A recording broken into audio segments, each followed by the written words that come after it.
ಏನಂದ್ರೆ ಬೆಳಿಗ್ಗೆ ಕಸ ಹೊಡಿಯೋದು ಏನೋ ಇರಿಟೇಟ್ ಅದು.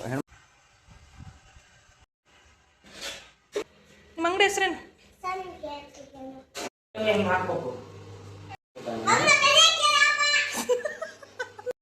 ಹಾಗೆ ತುಂಬ ಜನರಿಗೆ ಹಿಟ್ಟನ್ನು ಮಿಕ್ಸ್ ಮಾಡೋದು ಹೇಗೆ ಏನು ಅಂತ ಗೊತ್ತಿರಲ್ಲ.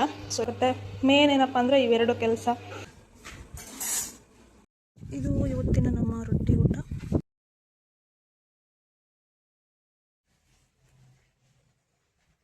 ಬೆಳಿಗ್ಗೆ 7 ಗಂಟೆಗೆ ಎದ್ದು ಎಲ್ಲ ಕ್ಲೀನ್ ಮಾಡಿ ಎಲ್ಲ ಕಸ ಹೊಡೆದಿದ್ದಾಯಿತು.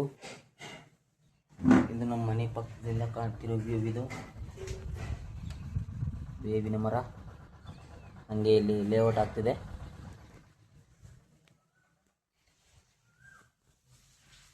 ಹೀಗೆ ಹೋದರೆ ಇನ್ನು ನಮ್ಮ ಮನೆ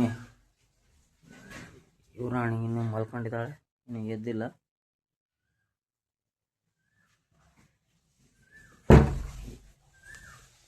ಏನಂದ್ರೆ ಬೆಳಿಗ್ಗೆ ಕಸ ಹೊಡಿಯೋದು ಏನೋ ಇರಿಟೇಟ್ ಅದು.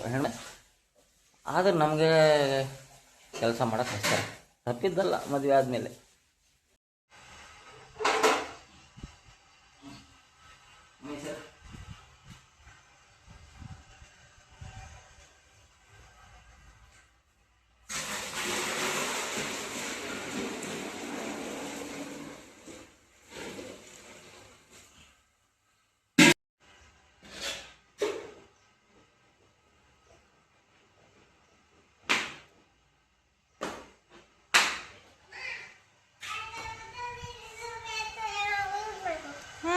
ಏಮಾರೂಪ್ನಾಕ ಯಾರು ತಂದಾರ ಅದನ್ನ? ನೀನು ಎಲ್ಲಿಂದ ತಂದೆ ಅದನ್ನ? ನಾನು ನಿಮ್ಮ ಮನೆಗಿಂದ ಸ್ಕೂಟಾಗಿ ತಂದೆ. ಹೌದಾ? ನಾನು ಸ್ನಾನ ಮಾಡ್ಕೊಂಡು ಬರಲಾ ಹೋಗಿ?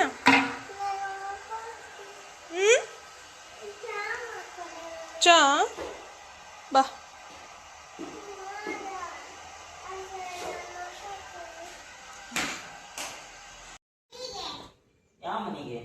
ಸೋನು ಏನು ಮಾಡಕ್ ಕುಂತೀರಿ?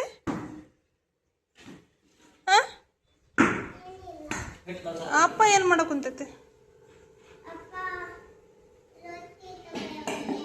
ರೊಟ್ಟಿ. ಸೊ ಈಗ ರೊಟ್ಟಿ ಕಲಸುವಂತ ಸಮಯ. ಕುದಿ ನೀರಿಗೆ ಹಿಟ್ಟನ್ನು ಹಾಕಿ ಈ ಥರ ಮಿಕ್ಸ್ ಮಾಡಿ ಒಂದು 10 ನಿಮಿಷ ಮಿಕ್ಸಿ ಜಾರ್ಗೆ ಈಗ ಹಾಕ್ತಾ ಇದ್ದೀವಿ. ಇದು ಒಣ ಹಿಟ್ಟು, ಹಾಗೆ ಇದು ಮಿಕ್ಸ್ ಮಾಡ್ತಾ ಇರುವಂಥ ಹಿಟ್ಟು. ಈಗ ನಿಮ್ಮ ಅಂಗಡಿ ಹೆಸರೇನು? ಎಲ್ಲೈತೆ ನೀನು ತೋರಿಸು ಹೆಸರು. ಏನಾದ್ರ ಹೆಸರು? ಸಾನ್ನಿಧ್ಯ ರೊಟ್ಟಿ ಕೇಂದ್ರ. ಸಾನ್ನಿಧ್ಯ ಯಾರೌದು? ನೀನಲ್ಲ, ಅಲ್ಲದ ಇಲ್ಲಿದ್ದಾಳೆ ನೋಡಿ ಸಾನ್ನಿಧ್ಯ. ಹೌದಾ? ನೋಡಲ್ಲಿ ಎಷ್ಟು ಹೊಗೆ ಬರಕೊಂಡು. ಹೋಗಿ ನೋಡು, ಹೋಗಿ ಹೋಗಿ ಬಂತಾ? ಸೊ ಈಗ ಮಷಿನ್ ಕ್ಲೀನ್ ಮಾಡಿಕೊಂಡು ನೆಕ್ಸ್ಟು ಇದನ್ನು ಅದರಲ್ಲಿ ಹಾಕೋದು. ಇಷ್ಟು ನಿನ್ನ ಹೆಸರು ಮೇಲೆ ಐತಿ, ನೀನ ಮಾಡ್ಬೇಕು. ಎಲ್ಲ ಯಾರು ಮಾಡ್ತಾರ? ಯಾರು ಮಾಡ್ತಾವ ತಾಯಿ? ನಿನ್ನ ಹೆಸರು ಮೇಲೆ ನೀನೇ ಮಾಡ್ಬೇಕು. ನನ್ನ ಹೆಸರು ಮೇಲೆ ನಾನು ಮಾಡ್ತೀನಿ. ಹೌದಾ ಸೋನು? ನನ್ನ ಹೆಸರು ಇಡೋಣ? ಹಾಂ ಏನು? ಇಲ್ಲ, ನನ್ನ ಹೆಸರು ಇಡ್ತಿದ್ದಾಗ ಅಶ್ವಿನಿ ರೊಟ್ಟಿ ಕೇಂದ್ರ ಅಂತ ಇಡ್ತೀವಿ. ಹಾಂ ಮತ್ತೇನು? ನೀನೇನು ಕೆಲಸನ ಮಾಡಲ್ಲಲ್ಲ. ಅದಬ್ರಿ ಎತ್ಕೊಂಬ ಇಲ್ಲಿ ಕುಂಡ. ಹಾಕ್ಬೇಕು. ಗೊತ್ತಾಯ್ತಾ? ಮತ್ತೆ ಹಾಕ ಮಕ್ಕ.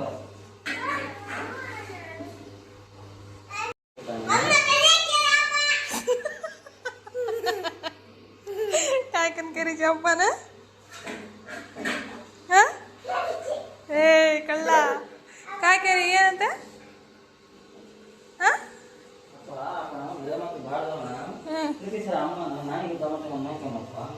ಕಜ್ಜಾ ಮಚಕೇನು? ಹೌದಾ? ಕಳ್ಳಿ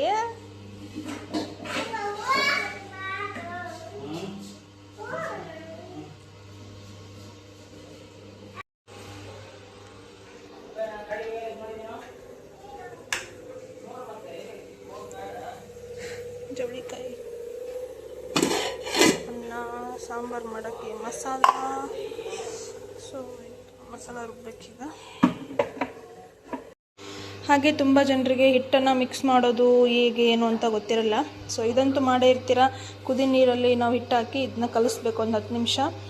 ಇದನ್ನ ಬಿಟ್ಟು ಅದಾದಮೇಲೆ ಇಲ್ಲೊಂದು 7-8 ನಿಮಿಷ ನಾವು ಚೆನ್ನಾಗಿ ಮಿಕ್ಸ್ ಮಾಡ್ಕೋಬೇಕಾಗತ್ತೆ. ಅದಾದಮೇಲೆ ನೋಡಿ ಈ ಥರ ಡೈರೆಕ್ಟಾಗಿ ಇಲ್ಲಿ ಮಷಿನಲ್ಲಿ ಹಾಕಿದಾಗ ಡೈರೆಕ್ಟಾಗಿ ಈ ಥರ ಬರುತ್ತೆ ರೊಟ್ಟಿ. ನಾವು ಯಾವ ರೀತಿ ಚೆನ್ನಾಗಿ ಮಿಕ್ಸ್ ಮಾಡ್ತೀವಿ ಅನ್ನೋ ತುಂಬಾ ಇಂಪಾರ್ಟೆಂಟು. ಕೆಲವ್ರು ಚೆನ್ನಾಗಿ ಮಿಕ್ಸ್ ಮಾಡೋದಿಲ್ಲ, ಹಾಗಾಗಿ ರೊಟ್ಟಿ ಈ ಥರ ಬರೋದಿಲ್ಲ. ಡೈರೆಕ್ಟಾಗಿ ಇಲ್ಲೆಲ್ಲ ಅಂಟ್ಕೊಳ್ಳೋದು, ಹಾಗೆ ರೊಟ್ಟಿ ಬೀಳೋದೇ ಇಲ್ಲ ಕೆಲವೊಮ್ಮೆ. ಸೊ ಈ ಥರ ಸಮಸ್ಯೆ ಆಗುತ್ತೆ. ಈ ಥರ ಒಂದು ದೊಡ್ಡ ಪುಟ್ಟಿನ ನೀವು ಈ ಥರ ಇಟ್ಬಿಟ್ರೆ ಆಚೆ ಈಚೆ ಎಲ್ಲೂ ಗಲೀಜಾಗಲ್ಲ ಮತ್ತು ಕೆಳಗೆ ಬೀಳಲ್ಲ ಹಿಟ್ಟು. ಸೊ ಈ ಥರ ನಾವು ಒಂದು ದೊಡ್ಡ ಪುಟ್ಟಿನ ತೊಗೊಂಡು ಈ ಥರ ಇಡ್ತೀವಿ. ಸೊ ನೋಡಿ ಎಷ್ಟು ಈಸಿಯಾಗಿ ಬರ್ತಾಯಿದೆ, ಏನು ಕೆಲಸನೇ ಇರಲ್ಲ. ಹಿಟ್ಟು ಚೆನ್ನಾಗಿ ಮಿಕ್ಸ್ ಮಾಡ್ಕೊಂಡು ಅಷ್ಟೇ, ಅದು ಮೇನ್ ಇಂಪಾರ್ಟೆಂಟು. ನೋಡಿ ಈ ಥರ ಇರಬೇಕು ಹಿಟ್ಟು. ಈ ಥರ ಉದುರಾಗಿ ಇತ್ತಂದರೆ ರೊಟ್ಟಿ ಚೆನ್ನಾಗಿ ಬರುತ್ತೆ. ಸೊ ನೋಡಿದ್ರಲ್ವ, ಇದಿಷ್ಟು ಪ್ರೊಸೆಸ್ಸು. ಫಸ್ಟು ನಮಗೆ ಟೈಮ್ ಇತ್ತು ಅಂದರೆ ನಾವೇ ರೊಟ್ಟಿ ತೆಗೆದು ಇಟ್ಬಿಡ್ತೀವಿ. ಈಗ ಆಲ್ರೆಡಿ ಟೈಮು 9 ಕಾಲಾಗಿದೆ. ಈಗ ಬರ್ತಾರೆ ರೊಟ್ಟಿ ಬೇಯಿಸೋರು. ಹಾಗಾಗಿ ಈಗ ನಮ್ಮ ಮನೆಯವರು ಇಲ್ಲ, ನಂದು ಸ್ವಲ್ಪ ಅಡುಗೆ ಕೆಲಸ ಎಲ್ಲ ಇದೆ. ಕೆಲವೊಮ್ಮೆ ಬೇಗ ಇದ್ದಾಗ ನಾವು ರೊಟ್ಟಿ ತೆಗೆದಿರ್ತೀವಿ, ಅಥವಾ ಲೇಟ್ ಆತಂದರೆ ನಾವು ಈ ಥರ ಹಾಕಿ ಇಟ್ಬಿಡ್ತೀವಿ. ರೊಟ್ಟಿ ಬೇಯಿಸೋರು ಬಂದು ತಕ್ಕೋತಾರೆ. ಸೊ ಈ ಥರ ನೋಡಿ ಆರಾಮಾಗಿ ಈ ಥರ ಹಾಕ್ಬಿಟ್ಟು ನಮ್ಮ ಬೇರೆ ಏನಾದರೂ ಕೆಲಸ ಇದ್ದರೆ ಆರಾಮಾಗಿ ಮಾಡ್ಕೊಳ್ಬೋದು. ಇಲ್ಲಾಂದರೆ ಇಲ್ಲೇ ನಾವು ತುಂಬ ಹೊತ್ತು ಟೈಮ್ ಸ್ಪೆಂಡ್ ಮಾಡಬೇಕಾಗತ್ತೆ.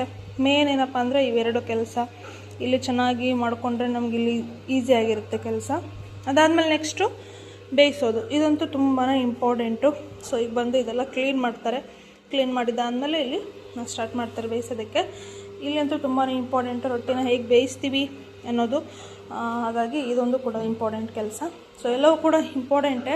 ಮೇನ್ ಇದು ಇಲ್ಲಿ ಚೆನ್ನಾಗಿ ನಾವು ಮಿಕ್ಸ್ ಮಾಡ್ಕೊಂಡಿದ್ರೆ ರೊಟ್ಟಿ ತಾನಾಗೇ ಬರುತ್ತೆ. ಅದಾದಮೇಲೆ ಚೆನ್ನಾಗಿ ಬೇಯಿಸಿದ್ರೆ ರೊಟ್ಟಿ ಟೇಸ್ಟ್ ಇರುತ್ತೆ. ಇಷ್ಟೇ ವ್ಯತ್ಯಾಸ. ಹಸಿ ಬಿಸಿ ಹಿಟ್ಟನ್ನು ಮಾಡಿಕೊಂಡು ಇಲ್ಲಿ ಚೆನ್ನಾಗಿ ನಾವು ಹದವಾಗಿ ನಾದ್ಕೊಳ್ದೆ ಹಸಿ ಬಿಸಿ ರೊಟ್ಟಿ ಬೇಯಿಸಿದರೆ ನಿಜವಾಗ್ಲೂ ರೊಟ್ಟಿ ಟೇಸ್ಟ್ ಬರಲ್ಲ. ಸೊ ಈ ಥರ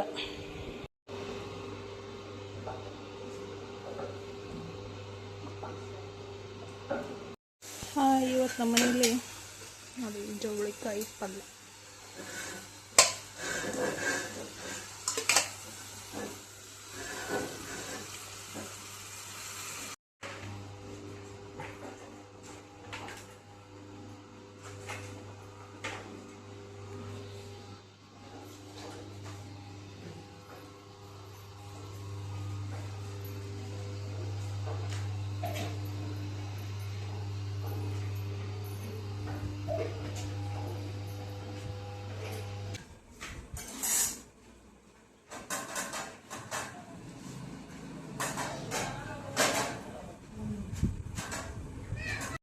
ಇದು ಇವತ್ತಿನ ನಮ್ಮ ರೊಟ್ಟಿ ಊಟ.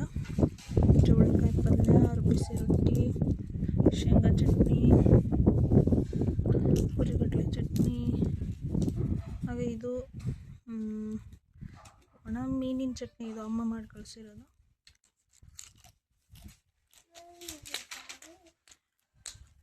ನನ್ನ ಮಗಳು ಪೇಂಟ್ ಮಾಡ್ತಾಯಿದ್ದಾಳೆ.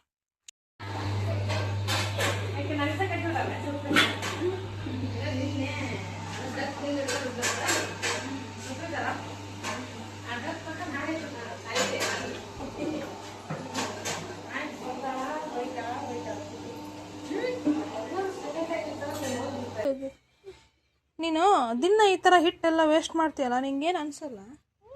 ಹಾಂ, ಏನು ಅನಿಸಲ್ಲ? ಏನು ಅನಿಸುತ್ತೆ? ಬೇಜಾರಾಗಲ್ಲ? ಇದೆಲ್ಲ ಮಾಡೋ ತಪ್ಪು ಅಂತ ಅನಿಸಲ್ಲ? ಮತ್ತೆ ಏನು ಅನ್ಸುತ್ತೆ ನಿನಗೆ? ಹಾಂ, ಮಜಾ ಅನಿಸುತ್ತಾ? ಇದೆಲ್ಲ ಕ್ಲೀನ್ ಮಾಡೋದು, ಆಮೇಲೆಲ್ಲ ತೊಳೆಯೋದು ಎಲ್ಲ ಮಾಡು. ಇನ್ನೊಂದು ಸ್ವಲ್ಪ ಮಜಾ ಜಾಸ್ತಿ ಬರ್ತದೆ. ಏನಂತಾರೆ ಸಣ್ಣ ಅದಕ್ಕೆ? ಚಕ್ಲಿ ಅಲ್ಲ ಕಣೆ, ಸಂಡಿಗೆ. ಅಪ್ಪ ಕೊಡು ನಿನ್ನ ಸಂಡಿಗೆ ತಿನ್ನೋಕ್ಕೆ. ಸೊ ಬೆಳಗ್ಗೆಯಿಂದ ರೊಟ್ಟಿನೆಲ್ಲ ತೆಗೆದಿದ್ದಾಯಿತು. ಹಾಗೆ ರೊಟ್ಟಿ ಕೂಡ ಬೇಯಿಸ್ತಾ ಇದ್ದಾರೆ. ನೀವು ನೋಡ್ತಾ ಇದ್ದೀರಾ. ರೊಟ್ಟಿನ ಹೇಗೆ ರೋಸ್ಟ್ ಮಾಡೋದಂತ ಕೇಳಿದ್ರಿ ಅಲ್ವಾ? ಒಂದು ರೊಟ್ಟಿನ 2 ಹಂಚಲ್ಲೇ ಬೇಯಿಸಬೇಕು. ಸೊ ಫಸ್ಟಲ್ಲಿ ಒಂದು ಹಂಚಿಗೆ ಹಾಕಿದ್ದಾದಮೇಲೆ ನೀರು ಹಚ್ಚಿ ಚೆನ್ನಾಗಿ ಅದನ್ನ ಬೇಯಿಸಿ, ಅದಾದಮೇಲೆ 2ನೇ ಹಂಚಿಗೆ ಹಾಕಬೇಕು. ಅಲ್ಲಿ ಚೆನ್ನಾಗಿ ಅದನ್ನ ರೋಸ್ಟ್ ಮಾಡಬೇಕಾಗುತ್ತೆ. ಅಂದರೆ ಏರಿಟ್ಟು ಬೇಯಿಸಬೇಕು, ಅದು ರೋಸ್ಟ್ ಆಗುತ್ತೆ. ಸೊ ಅದಾದಮೇಲೆ ರೊಟ್ಟಿ ಅವರು ಮಾಡ್ತಿದ್ದಂಗೆ ನಾವು ಒಳಗಡೆ ತಂದು ಆರ್ಸೋಕ್ಕಿಡ್ತೀವಿ. ಫ್ಯಾನು ಮತ್ತು ಕಿಟಕಿ ತೆಗಿತೀವಿ, ಸೊ ಗಾಳಿ ಬರುತ್ತೆ, ಅದು ಆರುತ್ತಲ್ವ. ಅದಾದಮೇಲೆ ಆಗಿಂದಾಗೆ ಪ್ಯಾಕ್ ಮಾಡಿ ಕೊಟ್ಟು ಬರ್ತೀವಿ. ಸೊ ಇದು ನಮ್ಮ ಡೈಲಿ ರೂಟೀನು. ಹಾಗೆ ಒಂದೆರಡು ದಿನ ರಜೆ ಹಾಕಿದ್ವಿ. ರಜೆ ಹಾಕಿದಾಗ ಸ್ವಲ್ಪ ವರ್ಕ್ ಜಾಸ್ತಿ ಆಗುತ್ತೆ, ಯಾಕಂದರೆ ಆರ್ಡ್ರ್ಗಳು ಪೆಂಡಿಂಗ್ ಉಳ್ಕೊಂಬಿಡುತ್ತೆ. ಸೊ ಹಾಗಾಗಿ ಸ್ವಲ್ಪ ಕೆಲಸ ಜಾಸ್ತಿ ಆಗುತ್ತೆ. ಸೊ ಈಗ ನಾನು ನಮ್ಮ ಮನೆಯವರು ಪ್ಯಾಕ್ ಮಾಡ್ತಾಯಿದ್ದೀವಿ. ನಾನು ಅವರಿಗೆ ತೆಗೆದುಕೊಡ್ತಾ ಇದ್ದೀನಿ, ಅವರು ಪ್ಯಾಕ್ ಮಾಡ್ತಾ ಇದ್ದಾರೆ. ನನ್ನ ಮಗಳು ಆಟ ಆಡ್ತಾ ಇದ್ದಾಳೆ. ಆಲ್ಮೋಸ್ಟ್ ಆವತ್ತಿಂದ ಅವತ್ತೇ ರೊಟ್ಟಿ ಖಾಲಿ ಆಗಿಬಿಡುತ್ತೆ ನಮ್ಮದು. ಯಾಕಂದರೆ ಸ್ವಲ್ಪ ರಜೆ ಹಾಕಿದಾಗ ನಮಗೆ ಸ್ವಲ್ಪ ಪ್ರೆಷರ್ ಇರುತ್ತೆ. ಸೊ ಅವತ್ತಿಂದ ಅವತ್ತೇ ಮಾಡಿಕೊಟ್ಬಿಡ್ತೀವಿ. ಅಥವಾ ಯಾರಾದರೂ ಆರ್ಡ್ರ್ ಕೊಟ್ಟಿದ್ದರೆ ಫುಲ್ ಡೇ ಕೆಲಸ ಮಾಡ್ತೀವಿ, ಬೆಳಗ್ಗೆಯಿಂದ ಸಂಜೆವರೆಗೂ. ಆವಾಗ ಫುಲ್ ಪೇಮೆಂಟ್ ಕೊಟ್ಟಿರ್ತೀವಿ. ಅಂದರೆ ಆ ಥರ ಎಲ್ಲ ಮಾಡಿಸಿ ನಾವು ಆರ್ಡ್ರನ್ನ ಯಾವುದೂ ಮಿಸ್ ಮಾಡಲ್ಲ, ಕೊಟ್ಬಿಡ್ತೀವಿ. ಹಾಗೆ ನಮಗೆ ಬೆಂಗಳೂರು, ಮೈಸೂರು, ತುಮಕೂರು, ಮಂಡ್ಯ, ಸೊ ಈ ಕಡೆ ಎಲ್ಲ ನಮಗೆ ಆರ್ಡ್ರ್ಗಳು ಬರ್ತಾ ಇದ್ದಾವೆ. ಸೊ ಅದನ್ನು ನಾವು ಮೇಂಟೈನ್ ಮಾಡಬೇಕು, ಅಂದರೆ ಅದಕ್ಕೂ ಕೊಡಬೇಕು. ಸೊ ಅದನ್ನೆಲ್ಲ ಹೀಗೆ ಮಾಡ್ತಾ ನಡೀತಾ ಇದೆ ನಮ್ಮದು ಬಿಸ್ನೆಸ್ಸು.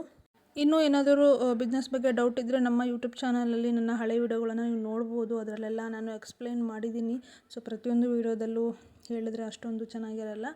ಹಾಗೆ ನೀವು ನೋಡ್ಬೋದು, ಈಗ ಪ್ಯಾಕ್ ಮಾಡಿದ್ದು ಈ ಥರ ಎಲ್ಲ ಕಾಣಿಸುತ್ತೆ. ಅದಾದಮೇಲೆ ಮತ್ತೆ ನಾವು ಹೊರಗಡೆ ಬೇಯಿಸಿ ಇಟ್ಟಿರ್ತಾರಲ್ವ, ಅದನ್ನ ತಂದು ಈ ಥರ ಆರಿಸ್ತೀವಿ. ಸ್ವಲ್ಪ ಸ್ವಲ್ಪನೇ ಆರಿಸ್ತೀವಿ, ಯಾಕಂದರೆ ಚೆನ್ನಾಗಿ ಅದು ಆರಬೇಕಲ್ವ. ಹಾಗೆ ಇಟ್ಬಿಟ್ರೆ ಅವು ಮೆತ್ತಗೆ ಹಾಗೆ ಇರುತ್ತೆ, ಚೆನ್ನಾಗಿ ಆರಿರಲ್ಲ, ಮತ್ತು ತುಂಬ ದಿನ ಉಳಿಯೋದಿಲ್ಲ ಅದು. ಸೊ ಹಾಗಾಗಿ ನಾವು ಅಂಗಡಿಗಳೆಲ್ಲ ಕೊಡ್ತೀವಿ, ಅವರು ಇಟ್ಟು ಸೇಲ್ ಮಾಡ್ತಿರ್ತಾರೆ. ಸೊ ಅವ್ರಿಗೂ ಏನೂ ಪ್ರಾಬ್ಲಮ್ ಆಗಬಾರ್ದಂತ ಈ ಥರ ಮಾಡ್ತೀವಿ. ಸೊ ಇವತ್ತಿನ ವಿಡಿಯೋ ಇಷ್ಟ ಆದರೆ ಪ್ಲೀಸ್ ಲೈಕ್, ಶೇರ್ ಮಾಡಿ. ಹಾಗೆ ಕಮೆಂಟ್ ಮಾಡೋದನ್ನು ಮರಿಬೇಡಿ. ಮರೀದೇ ಚಾನಲ್ನ ಸಬ್ಸ್ಕ್ರೈಬ್ ಮಾಡ್ಕೊಳ್ಳಿ. ನಿಮ್ಮ ಸಪೋರ್ಟ್ ತುಂಬಾ ಮುಖ್ಯ. ಜಾಸ್ತಿ ವ್ಯೂಸ್ ಆದಷ್ಟು ನಾವು ಇನ್ನೂ ಜಾಸ್ತಿ ವಿಡಿಯೋ ಮಾಡ್ತೀವಿ.